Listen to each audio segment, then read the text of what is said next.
পৃথিবীতে 3 রকমের ধর্মের লোক বেশি আছে, খ্রিস্টান, ইসলাম আর হিন্দু।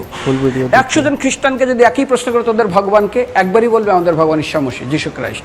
মুসলমানকে জিজ্ঞাসা করবে 3 থেকে 5 মানে মৃত্যুর আগে পর্যন্ত, যাকে এই তোদের ভগবানকে, একই উত্তর দেবে, ভাই আমাদের ভগবান হলো আল্লাহ।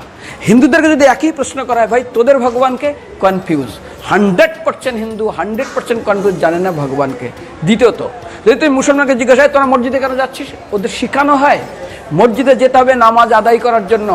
সপ্তাহে ওরা 100% একদিন মসজিদে যাবেই। তুমি যদি খ্রিস্টানদের জিজ্ঞাসা করো তোমরা কেন কোথায় যাবে, কোথায় যাও না, আমাদেরকে একদিন তারা চার্চে যাবে। কেন? ঈশ্বরে প্রার্থনা করার জন্য। ওদের শেখানো হয় জন্মের থেকে, এটা সংস্কার।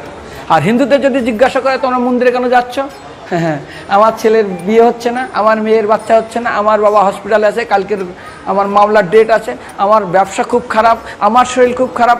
99.99 হিন্দু জানে না মন্দিরে কেন আসা উচিত, তাদের ভগবানকে মৃত্যুর পরে কোথায় যাবে। মুসলমানকে জিজ্ঞাসা করবে মৃত্যুর পর কোথায় যাবে, বলবে ভাই নামাজ রোজা যদি না করি দোজকে যাব, অর্থাৎ নরকে যাব।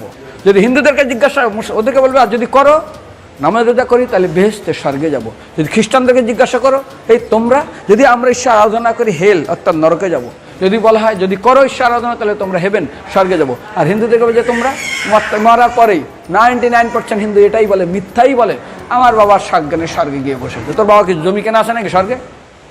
তোর বাবা জমি কেনা আছে যে তোর বাবা মরার পরে স্বর্গে গেছে হোয়াটসঅ্যাপ করে দেখি এই যে অ্যাটাচ বাথরুম টয়লেট আমি একদম ভালোভাবে পৌঁছে গেছে, তোর বাবা স্বর্গে গেছে জানিস তুই? আরে মৃত্যুর আগে এত কষ্ট পায়, এত কিছু করে, মারার পরে আমার বাবা স্বর্গে গেছে।